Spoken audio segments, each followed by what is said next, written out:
ओम मंगलम भगवान विष्णु मंगलम गरुड़ध्वज मंगलम पुंडरीकाक्ष मंगलायतनो हरि। गुरुर्ब्रह्मा गुरुर्विष्णु गुरुर्देवो महेश्वरा गुरु साक्षात् परब्रह्म तस्मै श्री गुरुवे नमः। नमस्कार, स्वागत है आपका आचार्य वाणी में। मैं आचार्य डॉक्टर विक्रमादित्य आपके साथ हूँ। मेष राशि वालों के लिए जून का आरंभ काल ग्रह नक्षत्रों का कैसा योग बनाएगा वो आपको समझ लेना चाहिए। जून के आरंभ काल में ग्रह नक्षत्रों का जो परिवर्तन का योग बन रहा है इसका ज्येष्ठ के महीने में, तो वैसे तो परिवर्तन का विशेष योग ही है ज्येष्ठ का महीना। हर ग्रह परिवर्तन की तरफ चला गया है। केवल शनि महाराज अपनी राशि में हैं, लेकिन वो भी नक्षत्र परिवर्तन करने का योग बना रहे हैं। तो इस तरह से देखा जाए तो जेठ के महीने में समस्त ग्रह परिवर्तन का योग। सबसे बड़ा परिवर्तन यदि हम मेष राशि के हिसाब से बात करें तो आपकी राशि के स्वामी मंगल महाराज, जो पिछले काफ़ी लंबे समय से 6-7 महीनों से कहीं उठापटक में फंसे हुए थे, कभी उच्च कभी नीच के हो रहे थे, कई काफ़ी लंबे समय तक कमज़ोर क्षीणस अवस्था में रहे, अब वो फाइनली परिवर्तन करने की तरफ चले गए हैं और सूर्य की राशि में प्रवेश करेंगे। और इससे कहीं ना कहीं आपके उत्साह में, कहीं ना कहीं आपकी हिम्मत में परिवर्तन के योग बनेंगे। कई बार आपके समय लग रहा था ना कि काम करने में थोड़ा मन ऐसा होता था, करें ना करें कुछ लाभ होगा नहीं, थोड़ी सी उदासीनता जो थी अब वो छटने की तरफ जा रही है। इसके साथ साथ राहु का परिवर्तन भी हो चुका है, बृहस्पति का परिवर्तन भी हो चुका है, और ये सारे के सारे परिवर्तन आपके लिए बहुत विशेष चीज़ों को देने के योग बना रहे हैं। एक अच्छी बात यह है कि आगे बढ़ने के चांस जो है ना, कई बार जीवन में क्या होता है, जब आगे बढ़ने के चांस ना मिले तो व्यक्ति सोचता करें क्या। लेकिन एक बात मान लीजिए, आने वाले कुछ समय में आपका ग्राफ धीरे धीरे आगे बढ़ने के योग डेफिनेटली बनाएगा। गोचर तो कम से कम ये बात बता ही रहा है। तो मेष राशि वालों को हतोत्साहित नहीं होना चाहिए, और इस वक्त तो आपके मनो मस्तिष्क में पॉजिटिविटी बहुत बढ़िया होनी चाहिए। जितने पॉजिटिव रहोगे ना, उतना लाभ का रास्ता आपके लिए ग्रह नक्षत्र बनाते दिखाई दे रहे हैं। बुध भी परिवर्तन की तरफ जाएंगे और ये समस्त ग्रह अपने घर को बुध प्रवेश करेंगे। बस थोड़ा गुस्से को कंट्रोल रखते हुए कार्य करें, एकदम छोटी छोटी बातों में विस्फोटक ना हो, तो कहीं ना कहीं आपके लिए अच्छा हो सकता है। सबसे पहले बात कर लेते हैं 1 तारीख की, 1 जून की, रविवार का अवसर। षष्ठी तिथि विद्यमान है, और षष्ठी तिथि के विद्यमान के साथ साथ जो ग्रहों का योगा योग आपके लिए बना हुआ है वो कहीं ना कहीं थोड़ा स्वास्थ्य के मामले में ध्यान रखते हुए कार्य करिएगा। थोड़ा अकेले पड़ने से मनो मस्तिष्क में थोड़ा नेगेटिविटी भाव उत्पन्न हो सकता है। कई बार लग सकता है कि अकेले कब तक चलते रहें, हार थोड़ी सी महसूस हो सकती है, मन कहीं ना कहीं थोड़ा सा परेशान हो सकता है। और वो मन की जो समस्या है ना, वो विशेष तौर पर हनुमान जी की आराधना से ठीक होगी।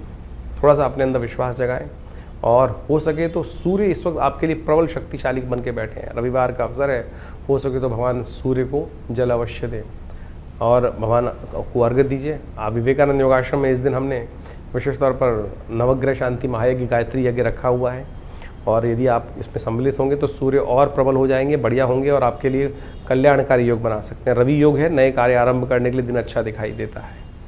2 तारीख की बात करें, सोमवार का अवसर, सप्तमी तिथि विद्यमान है। ग्रह परिवर्तन की सूचना दे रहे हैं, और ये परिवर्तन आपके लिए विजय का शंखनाद करता दिखाई दे रहा है।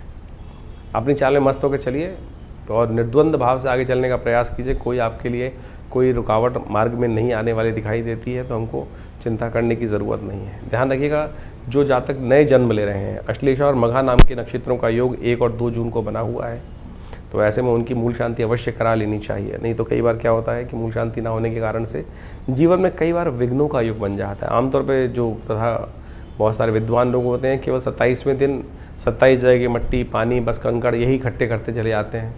मूल शांति के मंत्र जो है वो नहीं जप करते हैं। 27 दिन तक 1-1 हज़ार रोज मंत्र जप करके उसका दशांश यज्ञ करते हुए तब इसका अनुष्ठान को पूर्ण करना चाहिए, तभी मूल शांति होगी, नहीं तो नहीं होगी।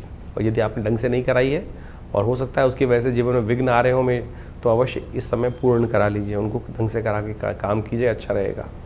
हर 27 दिन बाद ये नक्षत्र घूम के आते हैं, तो अवश्य ऐसा ध्यान करके कर लेंगे एक बार तो अच्छा रहेगा। 3 तारीख मंगलवार का अवसर, अष्टमी तिथि विद्यमान है, और अष्टमी तिथि बेहद खास है इस बार। अष्टमी तिथि और मंगल का योग पड़ रहा है, और चौथे बुढ़वा मंगल का योग, बड़ा मंगल का योग पड़ रहा है। साथ में माँ धूमावती की जयंती का योग भी पड़ रहा है, दुर्गा अष्टमी है। ग्रह नक्षत्र परिवर्तन की तरफ जा रहे हैं, इन सब का महत्व हम आपको बताते हैं। लेकिन समझें ग्रह नक्षत्र क्या कुछ कर रहे हैं आपके लिए। ग्रह नक्षत्र आपके लिए सही दिशा दे रहे हैं, बस केवल आपको चरई वेती वाला काम करना है कि चलते चलो रुको मत। जो रुक जाते हैं ना वो हार जाते हैं, कहीं ना कहीं रुकावट में उनकी प्रोग्रेस बंद हो जाती है। इस वक्त ग्रह नक्षत्र ऐसे हैं आपके लिए, चलते रहोगे तो सफलता प्राप्त करते रहोगे, रुक जाओगे तो वहीं रुक जाएगा। तो इस बात को सिद्धांतिक तौर पर मान के कार्य आगे बढ़ाने का प्रयास कीजिए, अच्छा होगा। बुध महाराज इस दिन परिवर्तन की तरफ जा रहे हैं, मंगल के नक्षत्र में जा रहे हैं, यानी बहुत कुछ परिवर्तन होने की तरफ जा रहा है। तो ये आपके लिए कहीं ना कहीं पॉजिटिव दिखाई देता है, तो इसकी तरफ आगे बढ़े। हो सके तो कन्या पूजन अवश्य कर लें, अच्छा रहेगा। बुढ़वा मंगल का बहुत महत्व है और बुढ़वा मंगल इस बार चौथा पड़ रहा है। इसका अद्भुत महत्व शास्त्र में धूमावती का जयंती जो है वो भी विशेष तौर पर समझ लीजिए क्या उसका महत्व शास्त्र में बताया गया है। लेकिन इस वक्त सबसे बड़ा योग जो बन रहा है वो आप भी समझ लें, चौथा बुढ़वा मंगल योग है। मंगल का ये ज्येष्ठ में जो मंगल पड़ते हैं वो सारे के सारे विशेष मंगल, बड़े मंगल माने जाते हैं। हनुमान जी ने सुंदर रूप से भगवान राम का दर्शन इस ज्येष्ठ के महीने में किया और उन्होंने विशेष तौर पर हनुमान जी की सुंदर आराधना करने का योग बनता है। हमने विवेकानंद योगाश्रम में इन पांचों इस बार ज्येष्ठ के महीने में 5 बुढ़वा मंगल पड़े, बड़े मंगल, तो हमने उन सब में सुंदर रूप से सुंदरकांड का पाठ रखा है, आप भी उसमें सम्मिलित हो सकते हैं। और साथ साथ आज धूम्रावती जी की जयंती भी है। जब जीवन में कष्ट समाप्त होने के योग बना ही ना रहे हों, ऐसे कई बार योग बन जाते हैं जीवन में कष्ट ठीक हो ही नहीं पा रहे हैं किसी भी कारण से, तो ऐसे में कोशिश ये करें आप विशेष तौर पर ऐसे में भगवती धूम्रावती का ध्यान करने का प्रयास करें। भगवती धूम्रावती 10 महाविद्या के अंतर्गत, महाविद्या का अंतर्गत उनको स्थान दिया गया है।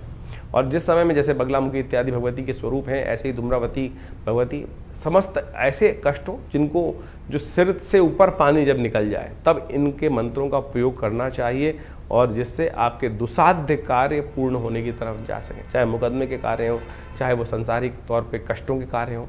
तो ये भगवती की वो स्वरूप हैं, इसमें इनका ध्यान करके पूजन कर लेने से, अनुष्ठान करने से वो समस्त सिद्धांतिक तौर पर कष्ट पूरे होने के योग बनते हैं। तो अभी आपने इस विशेष तिथि का महत्व समझा मेष राशि वालों।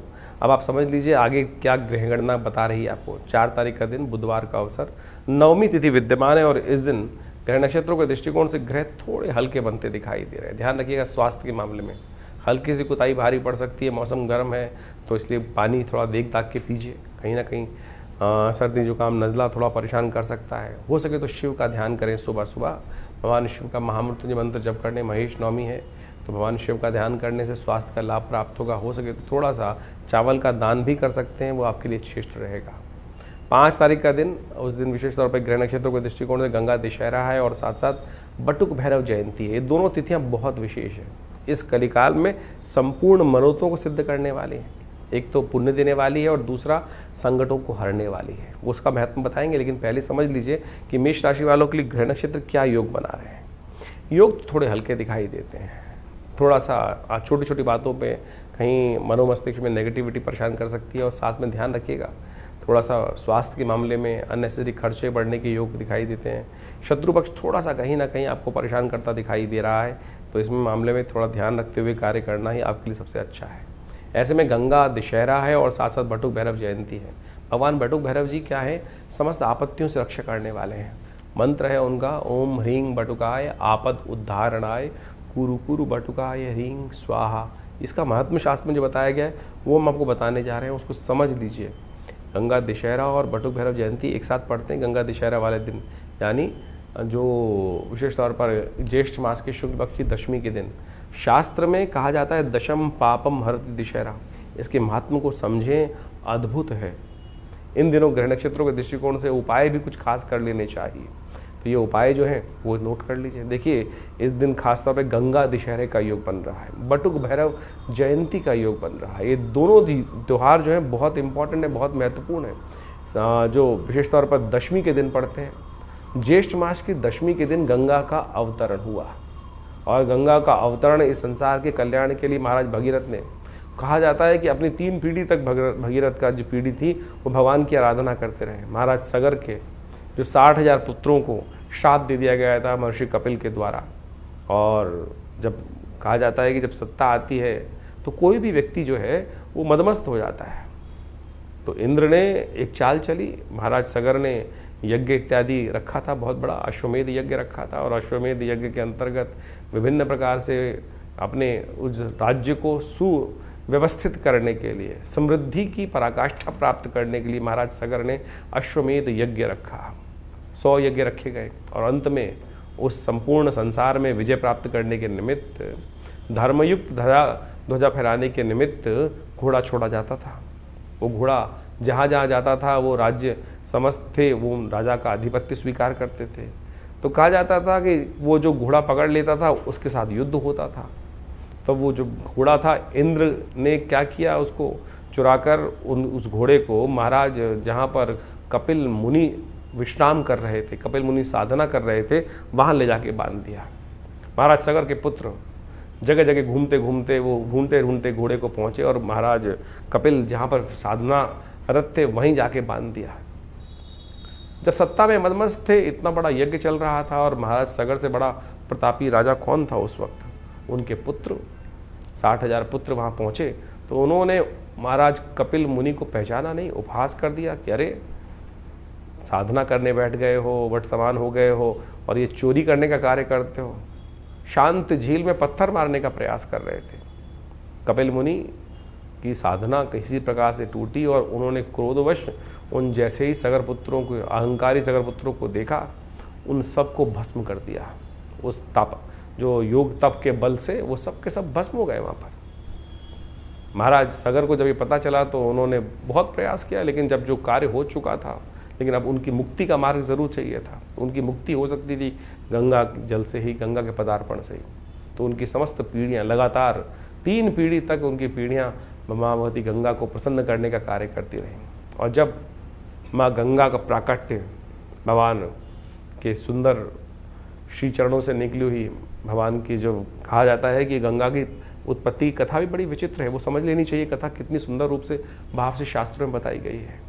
वामन अवतार के समय में जब भगवान ने 3 पग में समस्त भूमि को नाप लिया था, तो जब भगवान विष्णु का वो पग जो था वो ब्रह्मलोक पहुंचा था, तो तब ऋषि साक्षात ब्रह्मदेव ने उन चरणों को धोने के बाद अपने कमंडल में जो जल रख लिया था वही गंगा थी, वही गंगा बनी। और जब महाराज भगीरथ ने भगवान की को प्रसन्न किया ब्रह्मा को, तो भगवान ब्रह्मा ने उस कमंडल जल से वो जल जो था वहीं से गंगा जी को भगीरथ को दिया। लेकिन समस्या ये थी कि वो वेग जो था वो कौन स्वीकार करता? उस धरा पर जब वेग पड़ता तो पृथ्वी फट जाती। तो भगवान शंकर की साधना करके भगवान शंकर को प्रसन्न किया गया कि भगवान शंकर ने अपनी जटाओं में उस गंगा जी को समाया और उसके बाद वहाँ से गंगोत्री से निकलकर जैसे जैसे वो आगे चलती हैं। तो ये गंगा के पदार्पण की सुंदर कथा है। कहा जाता है दशम पापम हरति दशहरा, संसार में जो 10 प्रकार के पाप हो सकते हैं उन सबसे निवृत्ति जो हो सकती है वो केवल एक बार उस गंगा जल में स्नान कर लेने मात्र से ही हो जाती है। तो इस दिन विशेष तौर पे अवश्य माँ गंगा के जल में स्नान करना चाहिए। गंगा जल का दान करने का भी महत्व अद्भुत बताया गया है। तो ये सब चीज़ें अवश्य करने का प्रयास करें, माँ गंगा की सुंदर आरती करें और समस्त पाप नाशिनी गंगा का सुंदर स्तवन करें, कल्याण का मार्ग प्रशस्त होता है। उसके साथ साथ बटुक भैरव जयंती भी है इस दिन। बटुक भैरव जयंती बड़ी एक ऐसा स्वरूप है भगवान शंकर का जो सशरीर उत्पन्न हुए। कहा जाता है कि एक ब्राह्मण थे, ये कथा भी बड़ी सुनने लायक है, इसको समझना चाहिए। और कहा जाता है कि एक ब्राह्मण थे, काशी के अंदर रहते थे, उनको संतान नहीं थी। भगवान से आशीर्वाद प्राप्त करने के कारण से सशरीर पूरे शरीर के साथ शिवलिंग से प्रकट हुए भगवान बटुक भैरव। और ये 8 साल के बच्चे के स्वरूप में है। इनका मंत्र है ओम ह्रीं बटुकाय आपत उद्धारणाय कुरु कुरु बटुकाय ह्रीं स्वाहा। समस्त आपत्तियों से रक्षा करने वाले, कैसे भी तांत्रिक प्रयोग हो, कैसे भी जीवन के कष्ट हों, कोई भी किसी ने नज़र लगा दी, कुछ लगा दी, तो यदि उन भगवान का और बटुक भैरव जी के इस मंत्र का जप कर लिया जाए, और उनके भी एक विधि है। हमने ऐसे ऐसे अकाट्य प्रयोग देखे कि जब कोई अनेक प्रकार के किसी ने कुछ नेगेटिव प्रयोग कर दिए, कुछ ना कुछ समस्याएं, ब्लैक मैजिक जिसको बोला जाता है, वो सब किसी न किसी व्यक्ति के जीवन में हो गया। तो यदि उसको आटे के मीठे गुलगुलों के द्वारा उनका पूजन करने के बाद उनके हवन को यदि इस मीठे गुलगुलों के द्वारा कर लिया जाए, ओम ह्रीं बटुकाय आपत उद्धारणाय कुरु कुरु बटुकाय ह्रीं स्वाहा, इस मंत्र का उच्चारण करते हुए, तो कैसा भी नेगेटिव प्रयोग आपके जीवन में, चाहे फैक्ट्री पे, चाहे दुकान पर, चाहे घर में, चाहे बच्चे पर, चाहे किसी पर भी कई बार हो जाता है। देखिए किसी घर को तोड़ना तो बड़ा आसान है, बुलडोजर लगा दीजिए टूट जाएगा, कुछ ना कुछ और विस्फोट कर दीजिए टूट जाएगा, बनाने में कितना टाइम लगता है। तो यही इसी प्रकार से कैसे भी नेगेटिव प्रयोग यदि कोई कर दे किसी के ऊपर, जैसे नज़र लग गई किसी व्यक्ति की, और नज़र भी किसी विशेष व्यक्ति की जब लगती है तो बने बनाए बड़े बड़े महल भी खराब हो जाते हैं, अच्छा पहला पहलवान व्यक्ति भी खराब हो जाता है। उन सब से आपत्तियों से रक्षा करने वाला ये अद्भुत मंत्र है, ओम ह्रीं बटुकाय आपद उद्धारणाय कुरु कुरु बटुकाय। और भगवान बटुक भैरव जी का मनोकामना अष्टक, जो भैरव अष्टक जो है, वो भी बड़ा चमत्कारी है।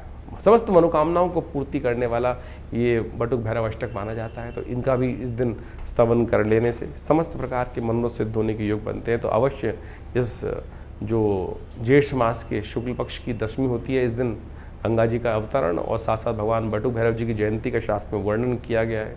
तो आप इन दोनों उत्सवों को आनंदपूर्वक मनाएं और सुंदर रूप से अपने कष्टों को दूर करने के लिए इन सब विधियों का सहारा लीजिए। शास्त्र में वर्णित है, हमने हज़ारों लोगों पर इसका प्रयोग करके देखा और बिल्कुल चमत्कारिक है। और इसका एक यंत्र भी बनता है, भैरव जी का यंत्र। जब कैसे भी घर में यदि कई बार क्या होता है कि कई बार नेगेटिव प्रयोगों को बचाने के लिए लोग, आपने देखा होगा कि वो लुटिया लगा देते हैं जीभ पे लटकी हुई बाहर, और नज़र से बचाने के लिए, नज़र दोष से बचने के लिए। लेकिन शास्त्र विधि के अनुसार सबसे श्रेष्ठ रहेगा जो बटुक भैरव यंत्र की स्थापना यदि घर के बाहर, फैक्ट्री के बाहर, दुकान के बाहर या व्यावसायिक स्थल के बाहर या आपके घर के अंदर रख दिया जाए, तो क्या होता है, कैसे भी नेगेटिव प्रयोग जो हों, जो भी तांत्रिक प्रयोग हैं, गलत प्रयोग हों, उन सब से रक्षा करने के लिए ये भैरव जी के मंत्र से सिद्ध करा हुआ जो यंत्र है वो अद्भुत रूप से कार्य करता है। तो आपको उसका सानिध्य लेकर रखना चाहिए।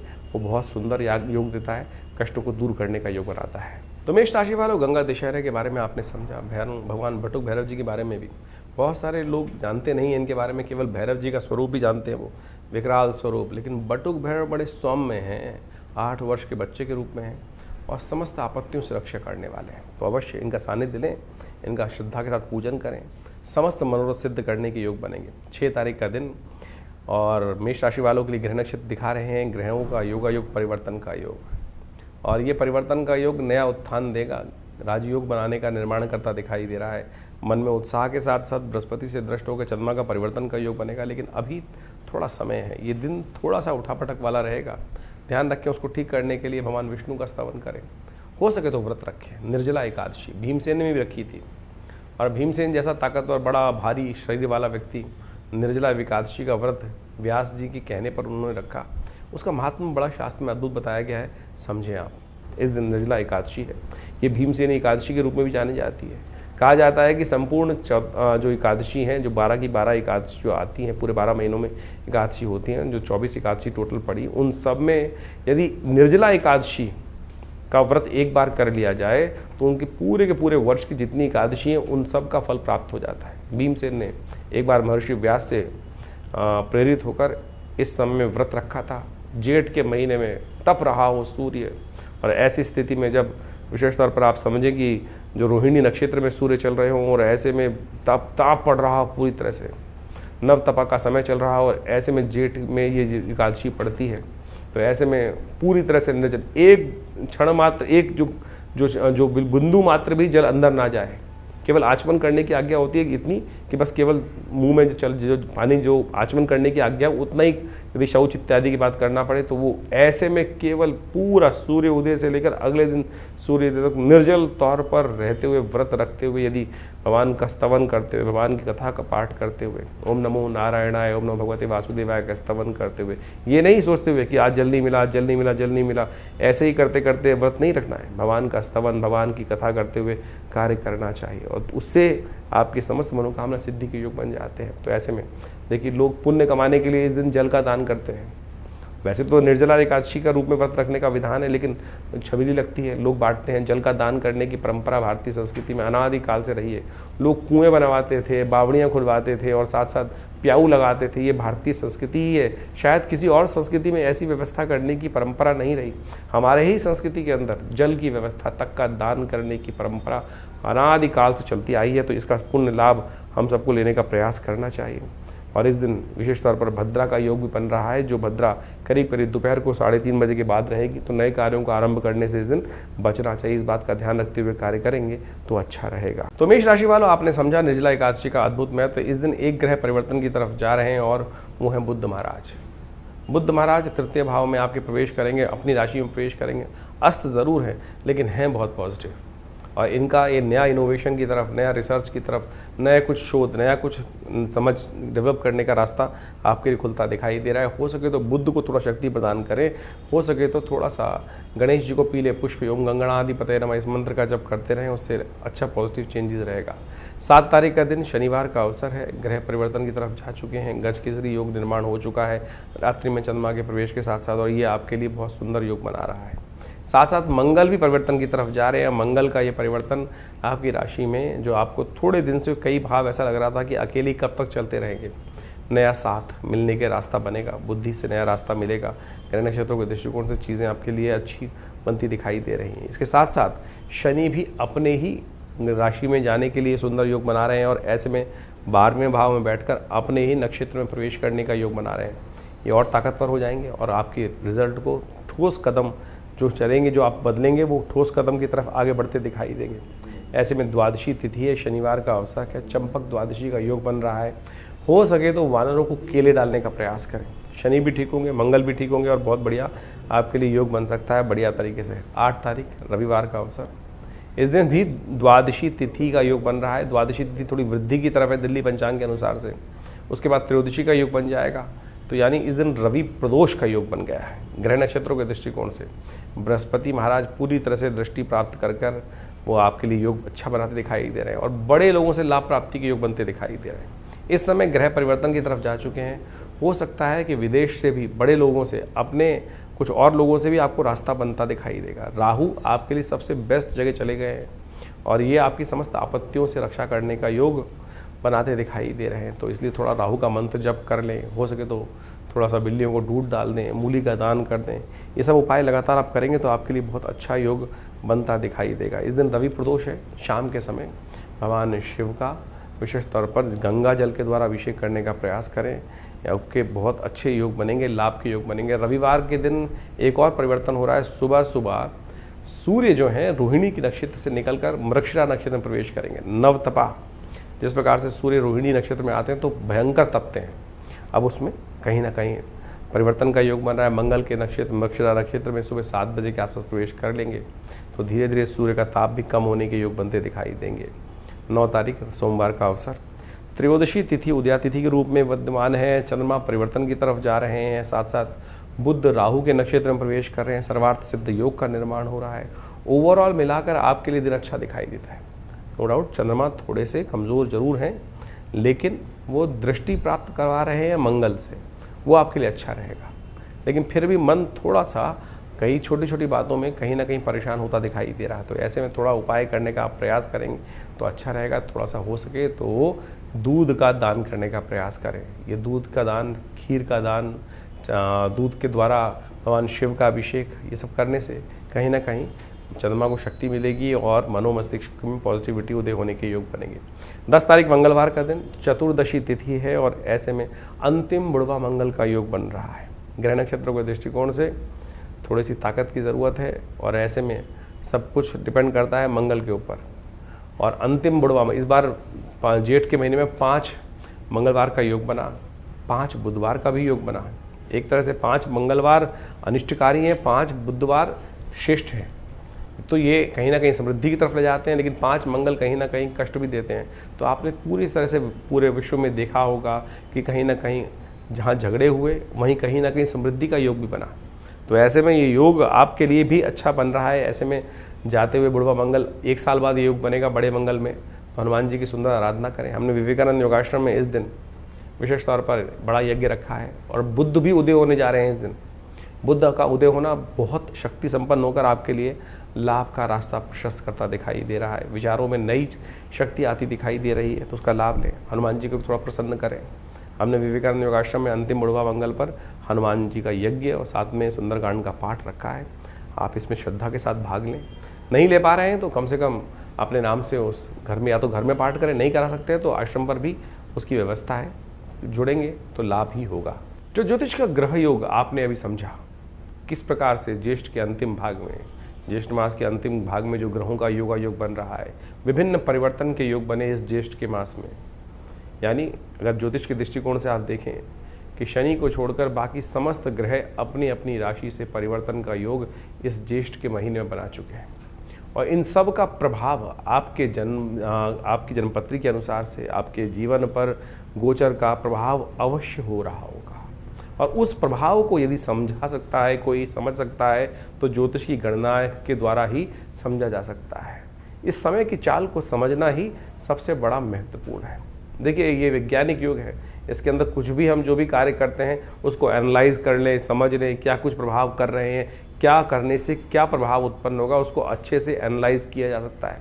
आधुनिक विज्ञान ने यही समझाने का प्रयास किया, और ज्योतिष विज्ञान भी आधुनिक विज्ञान के साथ साथ उन दैविक योगों को आपके मत में, आपकी मति में, आपकी बुद्धि में डालने का प्रयास करता आया है कि क्या ग्रहों का प्रभाव किस प्रकार से आगे आने वाले समय में होने वाला है। और उसको समझकर जो बुद्धिमान व्यक्ति उसका लाभ उठाने का प्रयास करते हैं वो जीवन में सफलता को प्राप्त कर लेते हैं। भ्रांति करने वाले, अनेक प्रकार से कटाक्ष करने वाले इस संसार में सदा हैं, सदा रहेंगे ही। कई लोगों की भ्रांति हर क्षेत्र में होती है। वैज्ञानिक तरक्की हो रही है तो क्यों हो रही है, उसका क्या लाभ है, क्यों करनी है, किस प्रकार से करनी है। गाड़ी आई तो क्यों आई, विमान बने तो क्यों बने, दवाइयाँ बनी तो क्यों बनी, किस प्रकार के कटाक्ष लोग करते रहेंगे। जिन्होंने कहा कहना है, कुछ ना कुछ कटाक्ष निकालना है, कुतर्क करना है, वो करते रहेंगे। बुद्धिमान व्यक्ति उन कुतर्कों पे ध्यान नहीं देते और अपनी आगे गति बढ़ाने के लिए जीवन में हर प्रकार से सद्मार्गों पर चलने का यथाउचित भाव से प्रयास करते हैं। ज्योतिष का मत अनादिकाल से भारतीय संस्कृति में रहा है और वो प्रत्यक्ष रूप से बिल्कुल सही है। उसका प्रभाव समझने के लिए बहुत चीज़ों को समझना चाहिए, और ज्योतिष के आचार्यों ने अनादिकाल से इस सुंदर व्यवस्था को, विज्ञान को जिस प्रकार से बनाया है, उसके जो गणित के भाग हैं वो आज भी बिल्कुल जो सटीक गणनाओं के अनुसार से निकलते हैं। सोचें कि अनादिकाल में जिस प्रकार से हमारे ऋषि मुनियों ने केवल गणित के सूत्रों को लगाकर उन व्यवस्थाओं को, आकाशीय मंडल में घटने वाले उस योग को उन गणित की गणनाओं के माध्यम से जो कागजों पे उतारा, वो बिल्कुल आज भी प्रत्यक्ष रूप से 100% सत्य निकलता है। इसको भी आपको आश्चर्य के तौर पे स्वीकार करना चाहिए। तो फिर कैसे विज्ञान नहीं है। तो तथाकथित तौर पर बहुत सारे लोग अनेक प्रकार से आपके मनोमस्तिष्क में विडंबनाएं उत्पन्न करने का प्रयास करेंगे। बुद्धिमान व्यक्ति अपने जीवन को सही राह पर डालने के लिए इस विज्ञान का लाभ लें, और उससे कई बार ऐसी समस्या हो जाती है कि हम कई प्रकार से भ्रांति में फंस जाते हैं। अब ज्योतिष के अंदर एक कारण जानने का रास्ता बचा है कि जीवन में घटना क्यों घट रही है। ज्योतिष के अंदर जो योग है उसको कर्म के द्वारा बदला जा सकता है। कि सैद्धांतिक तौर पे मान लीजिए आपकी जन्मपत्री में कई बार क्या होता है कि किसी कुंडली में बहुत अच्छे योग हैं, किसी कुंडली में बहुत खराब योग हैं, लेकिन फिर भी वो अच्छे योग कार्य नहीं कर रहे हैं, और जो खराब योग हैं उनका प्रभाव जीवन में ना चाहते हुए भी हो रहा है। कारण क्या है? कारण है कर्म, सही दिशा में किया गया कर्म। यदि देखिए आपकी जन्मपत्री जो है वो पूर्व अर्जित कर्मों के अनुसार का कर्मों का लेखा जोखा है। जैसे आपने एक वर्ष में कार्य किया, उसके अंत में एक बैलेंस शीट बनाई, और उस बैलेंस शीट के अनुसार से जो भी आपका लेखा जोखा कार्य किया गया उसका पूरा प्रभाव वहाँ दिखाई दे जाता है। बुद्धिमान सीए जो होंगे, ऑडिटर होंगे, उसको देख के समझ जाएंगे कि इस व्यक्ति ने किस प्रकार का, इस कंपनी ने कैसा कार्य किया है, और आगे आने वाले में कंपनी किस प्रकार का कार्य करने के लिए रास्ता अपना सकती है। लेकिन यदि आने वाले समय में उस कंपनी ने, उस व्यक्ति ने कार्य ही नहीं किया, कर्म ही नहीं किया, सोया रहा या नुकसान के सौदे कर लिए, तो फिर क्या उसकी बैलेंस शीट, पूर्व की बैलेंस शीट जो है उसके ऊपर कोई चीज़ें इस प्रकार से दायित्व डाल सकते हैं। तो वही प्रभाव आपकी जन्मपत्री का है कि आपकी जन्मपत्री जो जन्मकालीन समय में बनकर आई है वो पूर्व अर्जित कर्मों का लेखा जोखा लेके आई है। जिस दिन से आपका जन्म हुआ उस दिन से आपके ग्रह योगों के साथ साथ आपका कर्म जुड़ जाता है। आप कर्म किस दिशा में कर रहे हैं। यदि सदकर्म कर रहे हैं तो वो पुण्यों का भाव से आपके शुभ कर्म जो हैं वो आगे आकर आपके जीवन में सुख का पदार्पण कर देंगे। और यदि शुभ कर्म नहीं कर रहे हो, अशुभ कर रहे हो जन्म के बाद से, तो समझ लो फिर वो जो पाप प्रवृत्ति व्यक्ति की है वो कहीं ना कहीं कष्ट देने के योग बना लेती है। तो सैद्धांतिक तौर पे हम इस सिद्धांत को समझाने का प्रयास कर रहे हैं कि जो लोग समझते हैं कि डेस्टिनी डिफाइंड है, ऐसा नहीं है। चेंज कर सकते हैं आप अपने कर्मानुसार। तो ज्योतिष का ये प्रत्यक्ष प्रभाव, कई लोग सरेंडर कर देते हैं कि अगर मेरी कुंडली में दरिद्र योग है तो मैं दरिद्र ही रहूँगा। ऐसा नहीं है भाई। दरिद्र योग है तो उसको परिवर्तन कर कर आप उसको शुभ योग बना सकते हो। और अगर राजयोग है और आप कर्म नहीं करोगे, सोए रहोगे, शुभ उसका लाभ लेने का प्रयास नहीं करोगे, अशुभ कर्म करते रहोगे, तो फिर वो राजयोग सब समाप्त भी हो जाएगा। शुभ योग, धन का योग समाप्त भी हो जाएगा, छन्नी भी बन जाएगा। तो तो ये आपको सही रूप से समझ लेना चाहिए कि ये सब कर्म का खेल है और कर्म के साथ आपका हर चीज़ जुड़ा हुआ है। शास्त्र में कहा गया ना, अवश्यमेव भोक्तव्यम कृतम कर्म शुभाशुभम। तो इसको हमें सत्य रूप से समझ लेना चाहिए और अनेक प्रकार से रास्तों को समझाने के लिए शास्त्र में विभिन्न विभिन्न प्रकार के माध्यमों से उन सब सिद्धांतों को समझाया जाता है। और हम समझें कई बार कुंडली के अंदर बड़े प्रकार के दरिद्र योग बने हुए हैं, किमुद्रम योग हैं। लोग चाहते हैं, बड़ी विचित्र स्थिति है कि ज्योतिषी के पास आके लोग किसी भी विज्ञान पे जाते हैं, चमत्कार की बात करते हैं कि चमत्कार कर दीजिए बस कुछ। अरे भाई, चमत्कार नाम की चीज़ इस संसार में कुछ नहीं होती है। अगर आप चमत्कार की ज़्यादा बात करोगे तो बहुत सारे लोग हर शाख पे इतने शातिर लोग बैठे हैं, वो कहीं ना कहीं आपको कष्ट में डालने के योग बना देंगे। तो इसलिए सबसे पहले अपने मस्तिष्क से, अपने विचारों से इस बात को हटा दीजिए कि चमत्कार कोई कर सकता है। सैद्धांतिक तौर पे कार्य किया जा सकता है, सैद्धांतिक तौर पे आपको कार्य समझा जा सकता है। हर चीज़ का प्रभाव है, क्या वो नग है, क्या वो मंत्र है, क्या वो दान है, क्या वो पुण्य है, किसी प्रकार से औषधि का उपयोग है, हर चीज़ का कहीं ना कहीं एक वैज्ञानिक विश्लेषण है। सैद्धांतिक तौर पे उसको समझा जा सकता है कि कैसे कार्य किया। अब इस कार्य को समझने में किसी को दिक्कत हो तो वो उसको चमत्कार का नाम दे देता है। तो इसलिए इस बात को सही समझ लें कि चमत्कार नाम की कोई चीज़ होती नहीं है। जिस चीज़ का वैज्ञानिक विश्लेषण हमको समझ में नहीं आ रहा है, प्रोसेस समझ में नहीं आ रहा है, तो हम उसको तथाकथित तौर पे चमत्कार की गणना में ला के खड़े कर देते हैं। तो इस तरह से आप अपने ग्रहों को सही से समझें। तो ज्येष्ठ का महीना जो हमने आपके समक्ष रखा, ये बहुत पुण्य दाने वाला महीना है। इसमें निर्जला एकादशी, इस शास्त्र में कहा गया है कि केवल एक जल का दान, आपके धन के नहीं, जल का दान कहा गया। सोचें, जल तो यथेच्छ मात्रा में अभी तो संसार में व्याप्त है, लोटा भरो और एक जल का दान दे दो, वही सबसे श्रेष्ठ दान कहा गया है। निर्जला एकादशी का सुंदर व्रत इस एकादशी इन ज्येष्ठ के मास में आता है। गंगा का पदार्पण इस ज्येष्ठ के मास में होगा, जिसे गंगा दशहरा कहा जाता है। दशम पापम हरति दशहरा, केवल एक डुबकी मात्र उस गंगा जल में ले लेने से आपके समस्त अनेक कर्मों में किए गए जो कर्म है, दशम पापम हरति दशहरा, यानी समस्त पापों से निवृत्ति का मार्ग ये दशहरा केवल जल से स्नान करने से प्राप्त हो जाता है। तो सोचें कितना सुंदर भारतीय संस्कृति ने अपने शास्त्रों के माध्यम से उस सिद्धांत, जीवन के रहस्य को समझाने का प्रयास किया है। लेकिन हम तथाकथित तौर पर केवल हर चीज़ में विद्वत जनों को गाली देने का काम करते रहते हैं कि नहीं, जो इस प्रकार से हमारे सनातन के लोगों ने, आचार्यों ने कहीं ना कहीं गोरख धंधा बना दिया, ये कर दिया, वो कर दिया। तो इस बात को, भ्रांति को हटाने का प्रयास करें, अपने संस्कृति के प्रति उलाहना ना दें।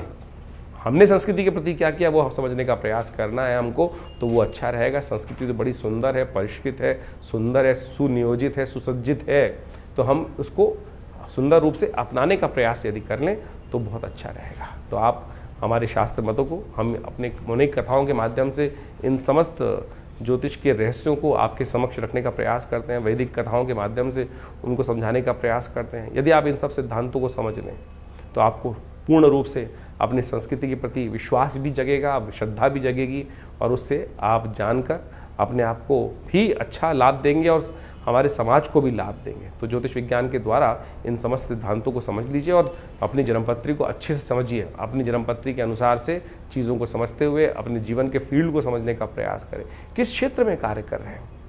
कई बार क्या होता है, हम जीवन में कौन से क्षेत्र के कार्य करने आए थे और कहाँ भटक जाते हैं। बचपन से ही, बाल्यकाल से ही हमको अपने जीवन के लक्ष्य को समझना चाहिए कि मैं किस चीज़ के लिए बना हूँ, मैं कौन से कार्य करने के लिए। नहीं तो क्या होता है, जीवन में व्यक्ति भटकता रहता है और फिर जाके 40-50 साल बाद उसको एक दिशा प्राप्त होती है।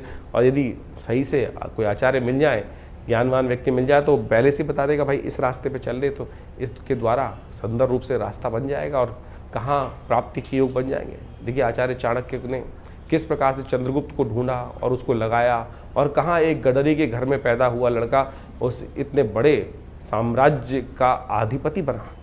तो इसलिए ये ज्योतिष के मत के अनुसार से, आचार्यों के मत के अनुसार से, उनके आशीर्वाद से हमें चलने का प्रयास करना चाहिए। और ये समस्त विज्ञान जो है, भारतीय संस्कृति का विज्ञान अपने आप में बहुत सुंदर है, और उसी का प्रतिपादन हम लोगों ने अपने विवेकानंद योगाश्रम में अनेक वर्षों से यहाँ शोध के द्वारा करने का प्रयास किया। हमारे आश्रम के द्वारा सदगुरु आचार्य श्री केशव देव जी के सानिध्य में रह के बहुत सारे विज्ञानों पर शोध किया गया, योग के ऊपर, मुद्राओं के ऊपर, मंत्र विज्ञान के ऊपर, यज्ञ विज्ञान के ऊपर, और सहस्त्रों किताबें, मतलब करीब 100 के करीब किताबें हमारे संस्थान के द्वारा से प्रकाशित की गई हैं। बहुत सारे अनुसंधान कार्य चलते हैं। तो आप भी विभिन्न समय पर विभिन्न यज्ञों इत्यादि में जो हम आपको सूचना देते रहते हैं और उसके बारे में आप आकर जुड़ सकते हैं। और विभिन्न रूप से आश्रम की जो गतिविधियाँ हैं, अस्पताल है, ये मंदिर है और साथ साथ यज्ञ इत्यादि की जो कर्म है, उनमें सब में जुड़कर लाभ लें। आपके जीवन में कल्याण का मार्ग प्रशस्त होगा। धन्यवाद।